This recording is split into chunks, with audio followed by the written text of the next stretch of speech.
Баршаңызға қайырлы күн. Менің каналыма қош келдіңіздер. Адамның өмірі құдды бір кино секілді. Негізі көркем шығарма етіп, әсірелеп, көркемдеп жазса, кез келген адамның өмірі бір шығармаға арқау болары сөзсіз. Мен де қазір өткен өмірімді еске алсам, кино көріп отырғандай боламын.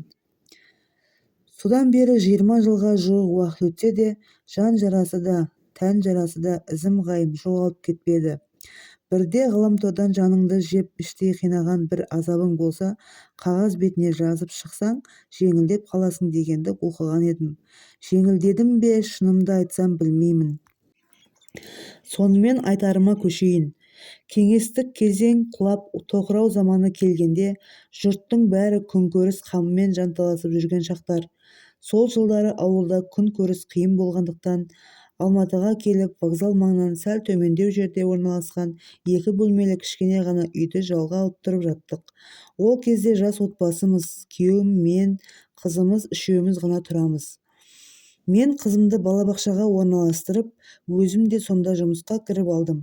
Алатын жалақым көп емес, бірақ қызыма балабақша ақысының жартысын төлеуге мүмкіндік берді. Бұл да бір үлкен көмек болатын біз үшін. Қызым жанымда, еш алаңдамаймын. Күйеуім бір жерде күзетші болып жұмыс істеді. Ол кезде жұмыстың түріне қарамайсың, табылғанына қуанасың ғой.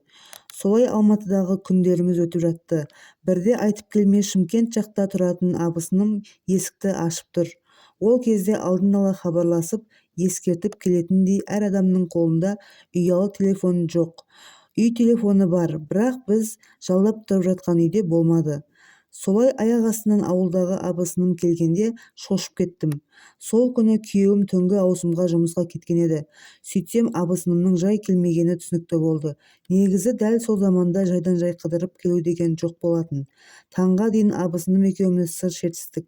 Анығы ол мұңын шақты.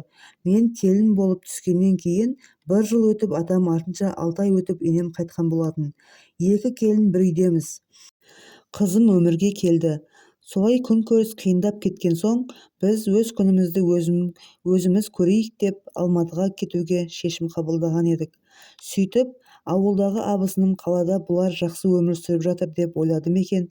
Ұзын сонар сөзінен ұққаным, көмек сұрай келіпті. Бір ауыз сөзбен айтсам, оның әңгімесі мынау.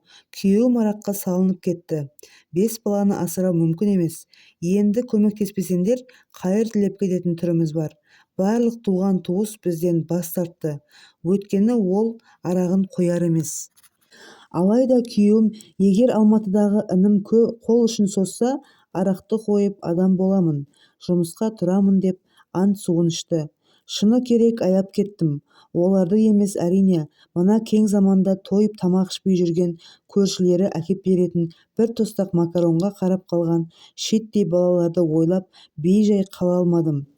Оларға қатты жаным ашығаны соншалықты, өзіміз әрең күн көріп жүргенде, біреуге көмектесуге жағдайымыз жоқ бола тұра, жолдасымның бауыры ғой деп, жарты нанды бөлісіп жеуге шешім қабылдадым. Бірақ күйеуіме бұл жайлы айтқан кезімде ыршып түсті. Басың істей ма сенің? Олар келсе қалай сиямыз мына жерге? Ауылда күнін көре алмай отырса, Алматыға келіп қалай күн көрмекші олар? Неге шақырдың деп бұлқан-талқан болып ашуланды. Ал мен өзімше жоспар құрып қойғанмын. Қайнағам негізі құрылысқа ебі бар кісі. Егер сондай бір құрылыс жұмысын тауып берсек, жұмыс істеген соң ішпейтін шығар. Оның үстіне осы жерден үй салсақ деп жоспарлап жүрміз ғой. Жерге жинаған ақшамыздан жетпегеніне несие алып, жер сатып алсақ, ары қарай қайнағам үйдің жобасын біледі ғой. Сен көмектесіп бітіріп алайық. Ары қарай өздерінің де жағдайлары оңалып кетер. Ары берден соң бауыр сенікі ғой деп едім. Күйеуім ойланып қалды. Сонымен не керек, олар көшіп келді. Барлығы мен айтқандай болды. Жалдап тұрып жатқан үйімізде ерте көктемнен қара күз түскенше бірге тұрдық. Сол жылдары ауылдағы жағдай қатты қиындап кетті. Жарық, сусыз қалған сондай бір ауылда менің әке-шешем тұрып жатты. Менен басқа ата-анамды ойлайтын ешкімнің жағдайы жоқ. Сол үшін де күйеуіме айтып, тездетіп жер алып, үй салуды бастап кеттік. Сөйтіп бір бөлмесін бітіріп, қайнағам сонда көшті отбасымен. Біздің жұмысымызға ол жер алыс, оның үстіне қайнағам тұрып жатқан үйдің бір бөлмесі ғана біткен. Олардың балалары көп болған соң, сол жақта тұрып майда-шүйде жұмыстарын бітіре береді ғой деп ойлағанбыз. Солай екінші бөлмесін біткенде ауылдағы әке-шешемді көшіріп алайық. Біраз тұра тұрсын, содан кейін бір мәнісі болар деп едім. Бірден келісті. Өйткені күйеуім де олардың қалай қиналып жүргенін көріп жүр.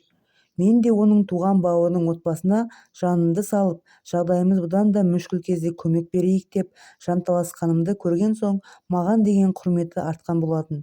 Солай көрші болып қайнағамның отбасы менің ата-анам 4-5 ай тұрды. Сол 4-5 ай мен үшін оңайға соққан жоқ. Әкем мен қайнағам 2 күннің бірінде сөзге келіп қалады. Сөйтсек, қайнағамның ішкені былай тұрсын, біздің төбе жабамыз деп сатып алып, жинап қойған ағаштарымызды шетінен отқа жағады екен. Және де балалары үйдің бітпей тұрған бөлмесін қыстай дәретхана жасап шығыпты, ал әкем оған ескерту жасаған. Қысқасы осы. Әрине, екі жақты сабырға шақырмақ оймен күйеуім екеуміз талай мәрте татуластырып кетеміз. Мақұл-мақұлмен жүріп екеуінің беттері ашылып кетті. Кешкі апақ-сапақ кез болатын. Ас дайындап жатыр едім, сау етіп әке-шешем келіп тұр. Түрлерін көріп талып қала жаздадым. 60-тан асқан әкемнің басынан сорғалап аққан қан бетін жуған. Bir көзі қатты ісіктен мүлде көрінбейді. Қолындағы шүберекпен қанды әрең тоқтатып тұр. Анам байғұс қорыққаннан аяқ-қолы дір-дір етеді. Шашы ұйпа-тұйпа, ішін басып жерге отыра кетті. Сөйтсем, бұл іс қайнағамнан келген екен. Кезекті жанжал туындаған болуы керек, қайнағам тағы да ішіп алған дейді. Анамның шашынан уыстап алып, ішінен бірнеше рет теуіпті. Менің қандай күйге түскенімді сөзбен айтып жеткізу қиын. Көзімнің алды қарауытып кетті. 60-тан асқан қарт адамдарды осылай қан жылатқан ол осындай жауыз беді. Өз-өзімді ұстап тұра алмадым. Сыртқа шығып такси ұстап, сойқан болған үйге қалай келгенімді қазір еміс-еміс қана білемін. Есесіне үйдің ішінде болған оқиғаны мәңгі ұмытар емеспін. Ата-анам күйеуіме болған жайды айтып жатқанда, орнымнан тұрып сыртқа шығып кетіппін. Келсем, ол жалғыз екен. Кейін естідім, сол күні қатын балаларын да соққыға жығып, барлығы үйден қашып кеткен екен. Үйде екеуміз ғанамыз. Аға, мұныңыз не деп айтып үлгергенім жоқ. Жағыма ауыр жұдырық кеп тигенде қалбалақтап барып ұшып түстім. Содан кейінгі тепкі одан асып түсті. Есімді аурухана төсегінде жидым. Күйеуім соңымнан іздеп келгенде есімнен танып жатқан екенмін. Соққының салдарынан ми шайқалу диагнозын қойды дәрігерлер. Содан кейін туыстық, бауырлық қарым-қатынасымыз үзілді. Қазір қайнағама деген өкпем қара қазандай болса да, абысыным мен балаларына жаным ашиды. Алайда күйеуім бас тартып отыр бәрінен. Райханның хатынан, Алматы қаласы. Келесі бөлімде кездескенше аман сау болыңыздар.